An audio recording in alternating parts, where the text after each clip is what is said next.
اس لیے میرے نبی نے فرمایا سب سے اعلیٰ درجے کا مسلمان وہ ہے جو بیوی سے اچھا سلوک کرے۔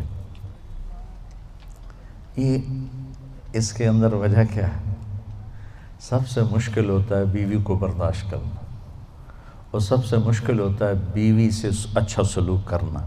جو یہ رگڑا کھا جائے گا وہ اپنے آپ ہی سب سے اعلیٰ بن جائے گا۔ جو بیوی کو رگڑا دے گا وہ خود ذلیل ہو جائے گا۔ آپ کو حدیث سناتا ہوں، بڑی ہیوی ویٹ چیز ہے۔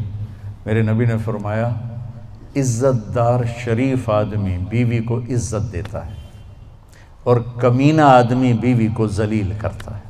کمینے کا لفظ میرے نبی کی زبان سے نکلے، کتنا ہیوی ویٹ لفظ ہے کمینہ۔ لئیم یغلبہن اللئیم ویغلبن الکریم۔ آپ نے فرمایا کہ شریف آدمی اپنی بیوی کو عزت دیتا ہے، اور کمینہ آدمی اپنی بیوی کو ذلیل کرتا ہے۔ اور میں کمینہ بن کے نہیں رہنا چاہتا، میں عزت دار بن کے رہنا چاہتا ہوں۔ میں اپنی بیوی کو عزت دے کے رہنا چاہتا ہوں۔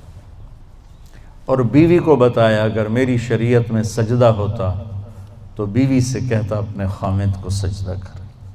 بیلنس کیا۔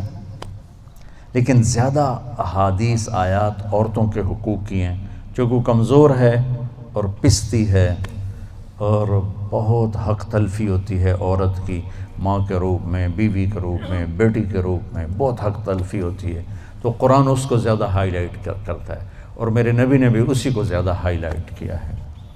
تو پھر خامد اور بیوی کا رشتہ ایسا عالی شان رشتہ ہے کہ اللہ تعالیٰ نے اس کے لیے سینکڑوں آیات اتاری ہے، اور اس کو سب سے اعلیٰ درجے کا مسلمان قرار دیا ہے جو بیوی سے حسن سلوک کرے، اور آپ نے کر کے دکھایا۔ یہ بہت اہم اس لیے ہے کہ بیوی اگلی نسل کے وجود میں آنے کا ذریعہ ہے۔ اس کے پیٹ میں اگلی نسل پروان چڑھ رہی ہوتی، میری اگلی نسل اس میں پروان چڑھ رہی ہوتی۔ میں اگر اس کو ذلیل کروں گا تو سٹریس میں جائے گی، وہ ڈپریشن میں جائے گی، وہ غصے میں جائے گی، وہ دکھ اٹھائے گی، وہ چپکے سے آنسو بہائے گی۔ یہ سارا ڈپریشن میری اولاد پہ جائے گا جو پیٹ میں پنپ رہی۔ اس وقت بچوں کے ڈاکٹر سائیکائٹرسٹوں کی لائن لگی ہوئی ہے کہ ہمارے بچے پیدائشی سٹریس اور ڈپریشن کا شکار پیدا ہو رہے ہیں، کیونکہ ہمارا معافی چاہتا ہوں، ہمارا سسرالی معاشرہ بہت ظالم ہے۔ سسرالی معاشرہ وہ کسی برادری کا ظالم قسم کا معاشرہ ہے، اور اس میں بہت کم گھرانے ایسے ہیں جو آنے والی کو، بیوی کو عزت دیتے ہیں۔ آپ کو ایک حدیث سناؤں بڑی مزیدار۔ میرے نبی نے فرمایا یہ جو میرے مدینے والے ہیں نا، مدینے والے صاحب یہ بڑے اچھے لوگ ہیں۔ کس وجہ سے؟ جہاد کرتے ہیں، تبلیغ کرتے ہیں، ذکر کرتے ہیں، تلاوت کرتے ہیں، تہجد پڑھتے ہیں۔ سنو، غور سے سنو، مستورات بھی سنو۔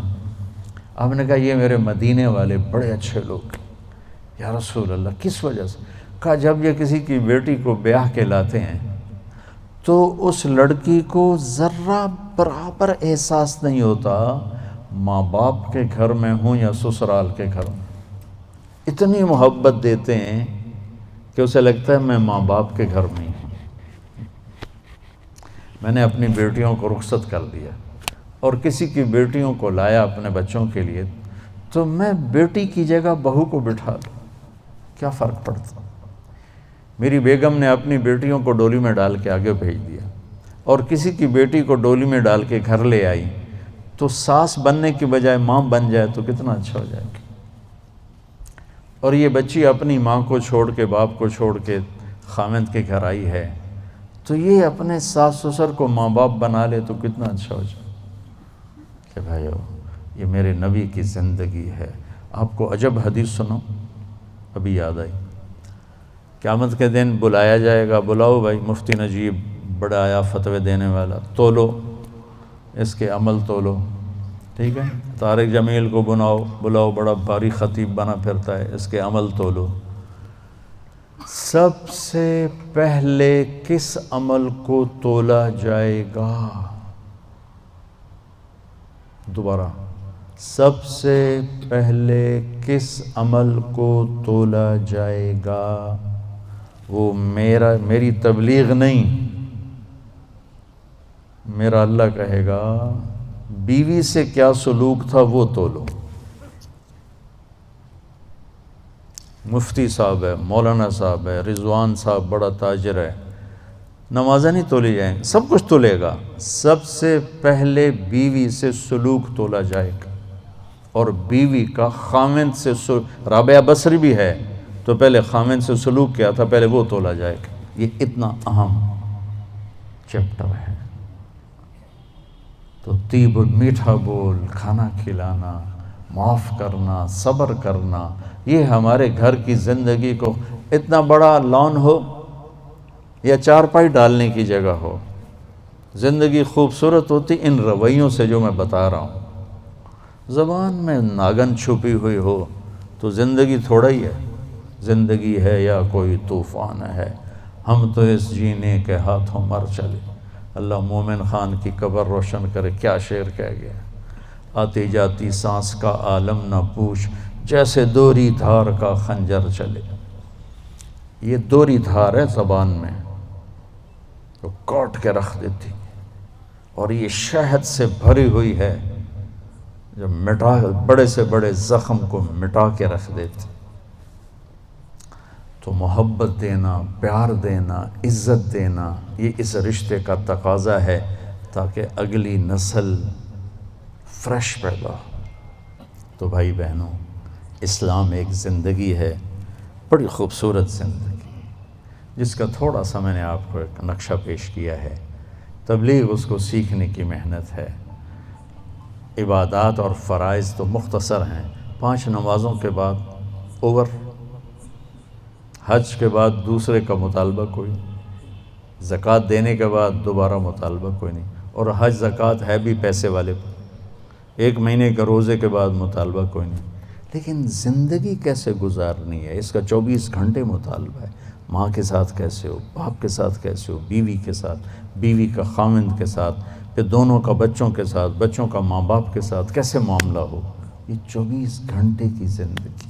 بھائیو، اپنے نبی کی سیرت پڑھا کرو، اپنے نبی کی زندگی پڑھا کرو، اپنا قرآن پڑھا کرو، آپ کو پتہ چلے کہ زندگی کس چیز کا نام ہے۔ اور جب اللہ آپ کو توفیق دے، تبلیغ میں 3 دن بھی لگانا شروع کریں گے تو آپ کو بہت فائدہ ہوگا۔ اس کی نیت کرو، اس کے ارادے کرو، نماز نہ چھوٹے، کبھی قضا ہو جائے تو رات کو سونے سے پہلے پڑھ کے سو، تاکہ وہ جو ہمارا اس دن کا عمل ہے اس میں وہ نماز ادا نہ صحیح تو قضا میں ضرور آ جائے، پھر آہستہ آہستہ انشاءاللہ پابندی بھی آ جائے گی، اور اپنی زبان سے گالی، غیبت، چغلی، طنز، طعنہ یہ نکال دو، تو دنیا بھی آپ سے پیار کرے گی، اللہ بھی آپ سے پیار کرے۔